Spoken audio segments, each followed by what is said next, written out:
Welcome back to Cropto Gaming, guys. Not gonna talk with my mouth full.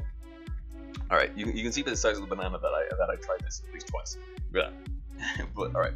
So my mic cut out before the last one. But anyway, all right. So today, guys, we're gonna be going over Dashu-Chan. Right. So Dashu-Chan is one of our little infinite runners. It was made to kind of sort of experiment with sort of small games to see how fast we can make the game. I gave ourselves a two week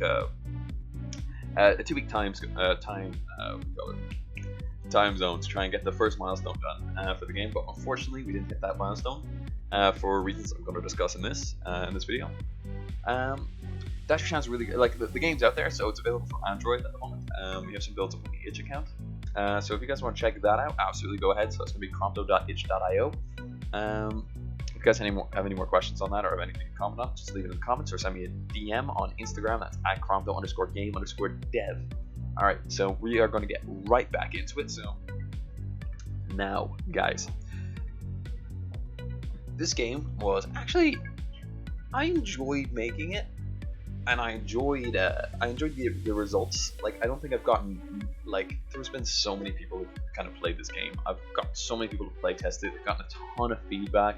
I've got so many comments on it and so many things like, and a lot of them are really nice as well. Some of them are really, like, you know, critical, which is perfect, which is really good. We love critical comments or criticisms regarding like the music, regarding the art style, regarding some like it's maybe not as smooth, the menus, which is all expected, you know, because we made it in 2 weeks and we rushed it in and we tried to get just that amount done in 2 weeks.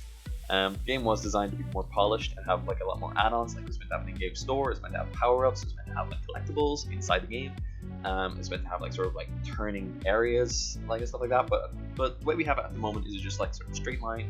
You're like a little ninja that runs and jumps. And we're supposed to have multiple characters as well, like character selections and all this kind of stuff.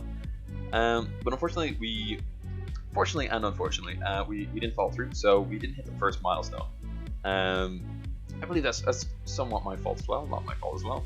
Poor management, all that kind of stuff. But I'll get into all that in the video.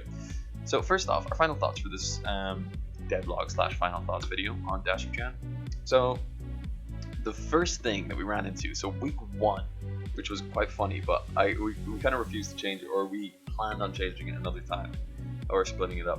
So what was happening, because Dashu-Chan was meant to be such a small, quick kind of game, like we were meant to be able to make it in probably about a month, finish it out, polish it, have all these things in it, were perfect, no problem, and we pump it out. So I experimented with using as few scripts and as little scripts as possible, right? So, for example, the big example, so for the UI of the game, so this is like the main menu, the in-game menu, the canvases, everything like that, all of that had a single script, every single bit, right? And I'm sure if you did it the right way, then that was absolutely fine. But for me, the way I did it was quite not great. And it was very funny for our guy Ricardo, another programmer for the game. He was so mad at it. Like I remember he was reading, he was like, "Luke, what the fuck? This doesn't make sense. There's too many things here. Things are being called too many times, and like all this was happening, right?" And I just like it was all because it was in one script, and instead of being like a nice, clean, simple script, it turned into this massive, long, complicated, crazy ass, like tangled web of just code, and it made no sense. And I thought it was hilarious because it was like just really quick code, but he didn't think it was very funny because he was working a lot with player preferences and stuff like that, and to do that you need to access, of course, my scripts, and you know, getting access to my scripts was, you know, he didn't enjoy that very much. So it's something I'm definitely not doing for our next project. So yeah, what I would suggest doing in the future is don't be afraid of making a ton of scripts, but nice, clean, short scripts that do, you know, specific things. Classes, for example, like I should have really split that up into 3 or 4 classes for all the UI. We should have a different class for player preferences and like the high scores and stuff like that. We should have a different class for managing all of the main menu UI. We should have a different class for game canvas UI, and maybe even the pause menu UI. That all didn't need to be on the same class or in the same script. So I would definitely change that again in the future. Also, I learned so much about delegates. Oh my god! Like so delegate functions. I know how to use them. Well, I didn't know how to use them. Yeah, I know how to use them, but I didn't know how to use them efficiently. Right? I feel like I'm doing this so much better in the project we're working on now. Like, oh my god! Like, I'm proud of the delegates. It's pretty good. Like, but in this game, I was doing terribly. Like, there was delegates being called like multiple times, running at different times because sometimes instead of having a check, for example, to see if it did run, I just like, all right, didn't run this time. I'm just going to run it again just to make sure it ran again, and then I leave it, push it off to the side, and start working on something else as fast as I could. Obviously, not the best thing to do, especially if you want to write maintainable code. Working with that stuff afterwards, like that legacy code, is terrible. It's insane. It's irritating, not intimidating. It can be intimidating, but oh my god, like I just felt like it was funny. Like, the game was funny. The code in the game was funny. So was the art. Everything in the game was funny. Like, it was a fantastic experience. It was really good. Oh yeah, another thing, right? So this choice and game design choice, or like sort of game fail, was a really good fail to get because it taught us a valuable lesson. We're going to be developing on mobile games a lot right now, okay? And we made such a newbie mistake. So instead of using a canvas for like a scalable canvas that scales with your screen resolution depending on what phone you're playing, we used we did use sort of game canvases for a lot of things, but for this specific part we used a game object, right, which has a specific size in the Unity engine. The problem with this is if it works perfect on a specific resolution of phone, but you use a different phone with a different resolution, then suddenly things are getting kind of out of whack. Some things aren't in view, or some things are way too in view, and other things you're not supposed to see are in view. And it's like, it's a newbie mistake, and I'm happy we made it in this game that we just sort of cut like in 2 weeks. But yeah, it was kind of a funny one to make, because like we were testing our phones and we're like, yeah, this is going good, this is going well, like, you know, we have the same phones on the team. So we thought it was going perfectly, and then all of a sudden we started handing it out to other people to start testing, and you're like, well, like, you know, not the canvas, but it's like, well, the game's not the right size, like, it's all weird, like, you know. So this kind of stuff is something that hopefully we won't do again in the future. Right now we're working with canvases a lot now, we're using like tile maps and stuff like that, so it wouldn't really, the size of the in-game world shouldn't matter as much, hopefully, but only time will tell. We're definitely going to learn a few more mistakes in this next project, and I really look forward to them.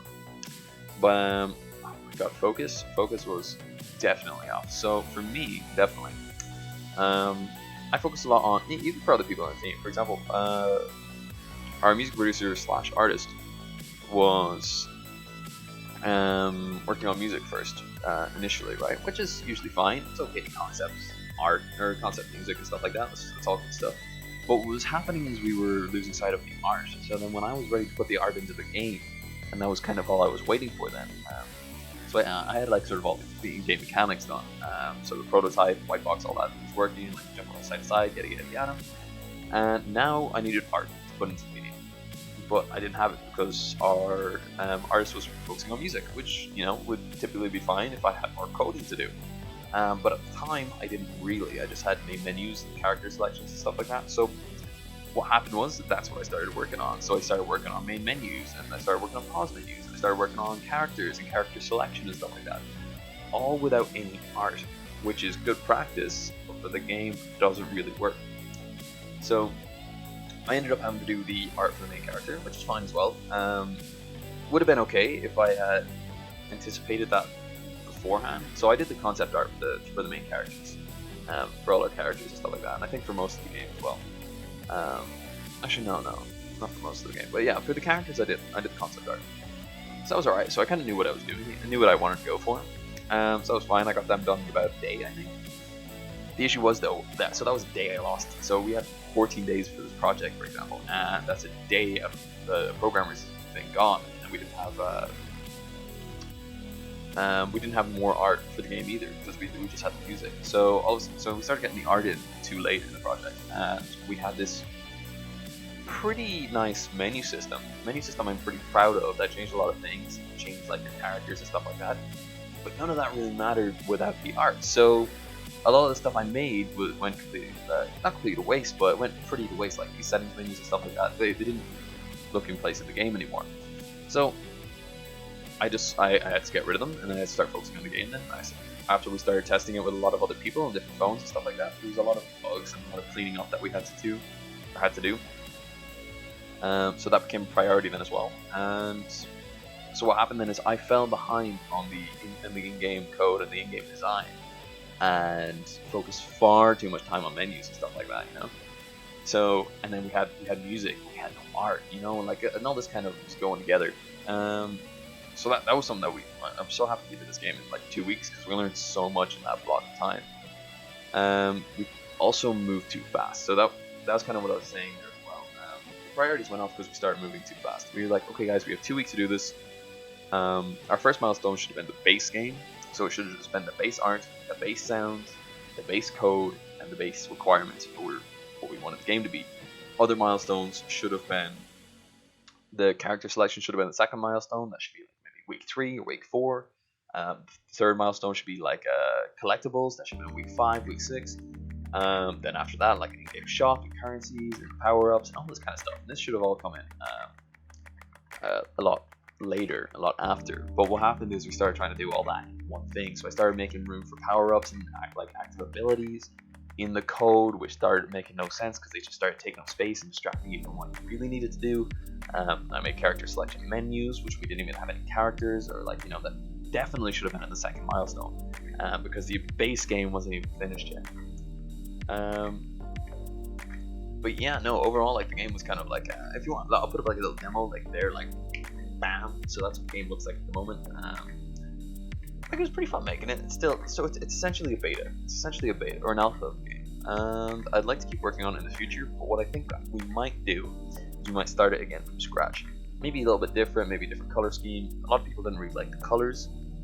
Some people didn't really like the art as much. Every single part of the game was criticized, and then there was also every part of the game was also liked by some people, right? So there were some people who liked it, and there were some people who didn't like it. So depends who our market is. If you guys like to test it out, though, I told you it's on the itch page that I just mentioned at the very beginning of the game. And let's see. So the next video that's going to come out is our devlog on Merchant Mirage, right? Which is the current project we're working on. And I gotta say, this is actually a pretty fun project. So I'll kind of do like a little small pitch here. It's like it's still a mobile game. It's going to be like a narrative-based survival kind of a game. A bit of fantasy thrown in there. It's going to be like, you know, hopefully it's going to be pretty good. So we're working on that now, and I'm going to do the next video on that in the devlog. So hope you guys really enjoyed this episode, and as always, I will catch you later.